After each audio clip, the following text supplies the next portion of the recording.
A philosopher once wrote, you need three things to have a good life. 1, a meaningful relationship. 2, a decent job of work. And 3, to make a difference. And it was always that third one that stressed me, to make a difference. And I realised that I do. Every day, we all do. It's how we interact with our fellow man.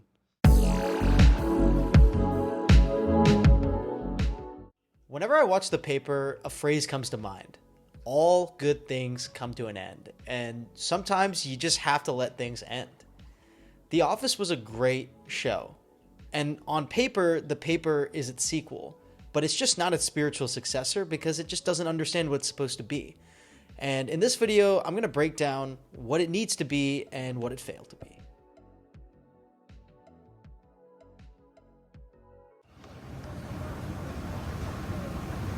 That is our building. And we sell paper.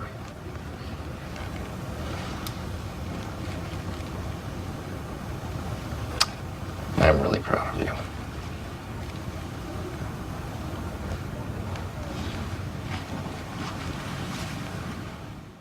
So before we get into what I think The Paper is missing, we need to understand what it is that made The Office so special. And I think it's a handful of things. First of all, The Office has a satirical element to it. It's genuinely funny, and it's really grounded in very relatable characters.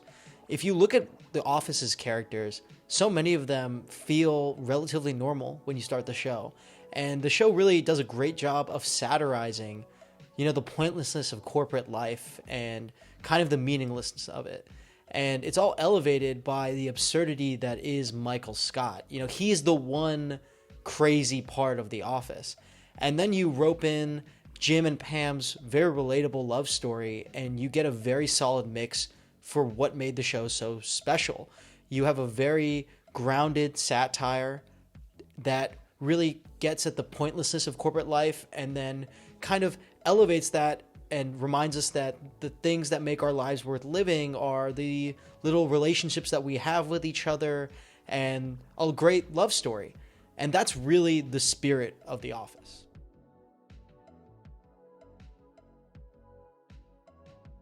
The Paper is the opposite of this. The Paper isn't about getting through the pointlessness of corporate life. It's about jerking off to how important journalists are.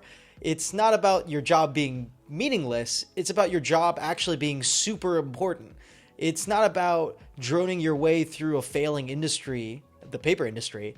It's about turning around a newspaper and with enough optimism, we can change the day. And it's a very optimistic show, which isn't necessarily horrible. It's just not at all what The Office was about. When I watch The Paper, I get the sense that it's more quirky than funny. It's less The Office and more Parks and Rec. And that's just not at all what an Office sequel should be.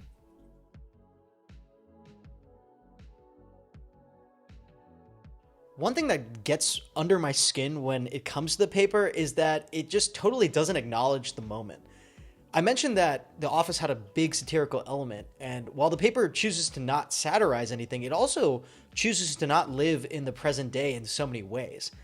The modern corporate environment has changed so much, and there's just so much that could be satirized about remote work and return to office and the generational gap between younger employees who grew up during COVID and management, the awkwardness of Zoom meetings, the overbearing nature of modern HR departments, corporate messaging apps that are pinging you all the time. There's just so much that you could satirize about modern work. And the fact that The Paper just really doesn't choose to acknowledge the moment, to meet the moment, to talk about what's actually going on in so many ways and kind of just live in a weird, different alternative reality is just so frustrating. And I think it really hits at the relatability of the show. If you're going to have a sitcom that's about The Office, about office life, you should make it about office life. And The Paper just decides not to do that. And that's just a huge missed opportunity.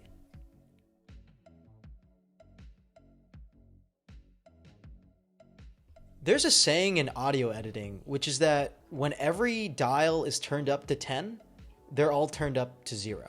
And basically what that means is that if everything is jacked up and crazy, actually nothing's crazy. And that's kind of the problem with the comedy in The Paper. The Paper really feels like it was written by an improv troupe versus like a really skilled room of comedy writers. And I think that's really perfectly exemplified by the character of Esmeralda. In a vacuum, she's very weird, very absurd, and exists to stir the pot. And, I could live with that. The problem is that while she is weird, everybody is weird. And so it just kind of sort of becomes like a horrible Frankenstein's monster improv troupe creation of a show where the comedy is just really relying on absurdity and everything being weird and strange and quirky and odd. And very quickly that gets really old. The show is in its first season, but it really feels like it's jumped the shark and it's like in its 8th season, which is just a really bad starting point and really contrasts against The Office, which did such a good job of having, in its earlier seasons at least, having really grounded, relatable characters with one or two absurd characters. I would say Michael Scott and Dwight. They contrast with the grounded, relatable characters. In The Paper, everyone is crazy. So really, the show just isn't funny. And that's its biggest problem.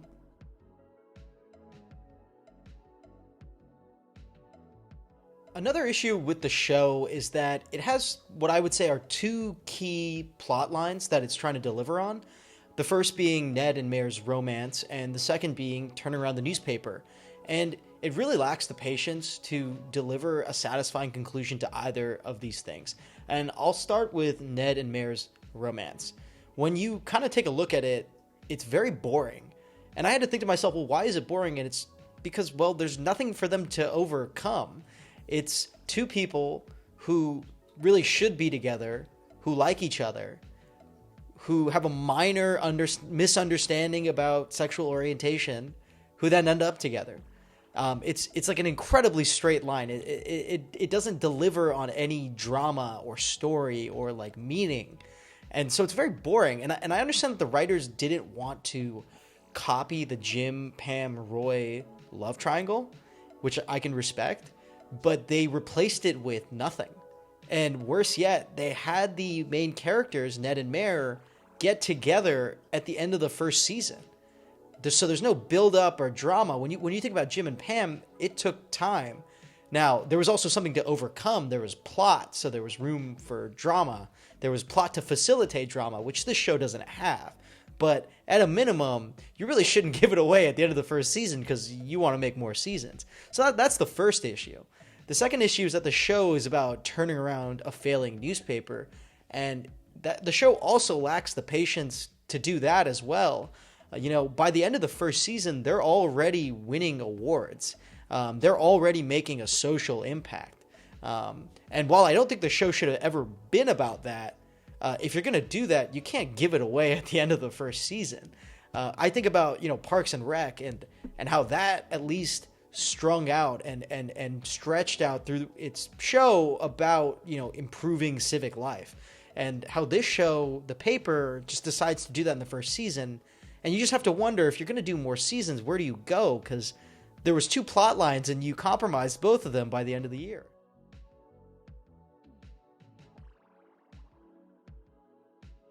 I think the two main characters for the show perfectly contrast the differences between the show. When you look at the main character of The Office, or like the true main character of The Office, I would say it's Jim. And when you look at Jim, like, well, who is Jim? He's this regular guy who's working this crappy job. He feels like he's wasted his life and his potential. He feels trapped, and he really just stays because there's this girl that he's in love with that he can't have. She's right there sitting at reception, so close yet so far away. And he's a little too cool for school, and he's funny, and he makes fun of Dwight, and he gets the best of Michael, and that is just a really relatable, funny leading man. And then when you look at The Paper, the leading man is Ned, who is a Nepo baby boss who really doesn't have any complex about, his wasted potential. He's really passionate about what he's doing. He's really good at what he's doing. There is a girl that he does want, but there's no barrier to him having that. If he just had the guts to ask her out, she would say yes immediately, and they would be together. So there's no real drama in that element. And he is surrounded by a wacky cast of characters who, are all lovable losers who, band together to turn around the paper. And, he succeeds in doing that in one season.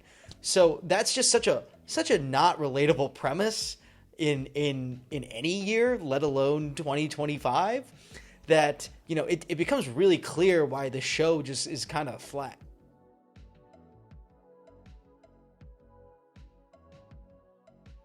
So throughout this video, I've really hammered the difference between The Paper and The Office, and I think that's totally fair. I'm not going to apologize for it because The Paper is the sequel to The Office, so I think that is totally fair ground to criticize it. But, we should take a beat and actually evaluate The Paper on its own terms. So, as its own show, not compared to The Office, what do I think of it? And what I think of it is that it's just fine. Like, it's all right. If you watched The Paper with, no expectations of what it was supposed to be, if you just watched it as a truly new viewer, you'd probably think it's all right. And it is just okay. You might finish the first season. I would be really hard-pressed to see why you'd want to see a second season. So, I would just leave you guys with this message, which is that if you're thinking about watching The Paper, just watch The Office. You'll be happier for it.